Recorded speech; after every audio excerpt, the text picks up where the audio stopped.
c'est d'en finir avec les corporatismes. Beaucoup des problèmes qu'on a vus depuis ce matin, qui parfois nous bloquent, ce sont les corporatismes, les rigidités.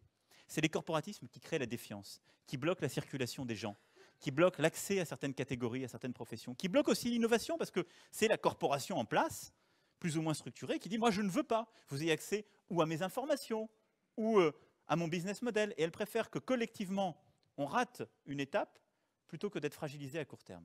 Donc voilà les responsabilités, messieurs. Donc vous voyez, c'est plutôt des responsabilités en regardant la réalité d'aujourd'hui en face, mais en ayant une vision de long terme.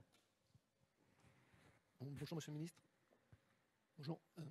Une question à vous poser sur on est à quelques semaines de la COP21. On parle de l'électricité. Effectivement, aujourd'hui, l'électricité va rentrer dans une phase de révolution importante où ça coûte de moins en moins cher de produire localement que de produire de manière centralisée. Donc aujourd'hui, tous les acteurs économiques avec des gros moyens de production centralisés vont se retrouver dans un outil de production qui est complètement inadapté. Puisque juste pour donner quelques chiffres, aujourd'hui, l'EPR va produire à 11 centimes le kilowattheure. Après, il faudra le transporter, 7 centimes, ça fait 18 centimes.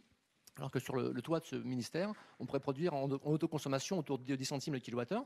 Donc ça va complètement changer les modèles. Et ça va effectivement, donc c'est déjà parti en Californie, c'est en train d'aller en Australie, ça va vraiment prendre des proportions importantes. Donc il y a une loi de la transition énergétique qui est déjà lancée, qui va répondre, qui a une première étape, mais qui est assez modeste. Je veux savoir si vous avez, est-ce que vous aurez le courage, la capacité de pouvoir, dans votre feuille de route, de pouvoir toucher un secteur aussi sacro-saint que l'électricité en France, qui est quand même, en termes de corporatisme, est assez bien loti. Merci, vous avez parfaitement raison. On est rentré dans un mode de production. D'ailleurs, on ne propose plus de produire de l'électricité. C'est une solution énergétique qu'on propose. Ce qui a de la valeur aujourd'hui, de plus en plus, c'est la capacité, vous, à réguler vos besoins énergétiques. Et on n'apporte plus l'électron à la maison, si je puis dire. C'est la solution, la régulation de votre propre environnement, qui a de la valeur. Et avec des modes de production, du coup, qui sont beaucoup plus déconcentrés et des énergies qui rentrent, en effet, dans le prix. Alors, elles rentrent dans le prix. Pourquoi? Parce qu'on a produit en masse dans d'autres pays ces énergies renouvelables pour qu'elles soient moins chères. Et la loi de transition énergétique prévoit d'ailleurs ces déploiements. Je pense que la clé pour aller plus loin aujourd'hui, c'est quoi?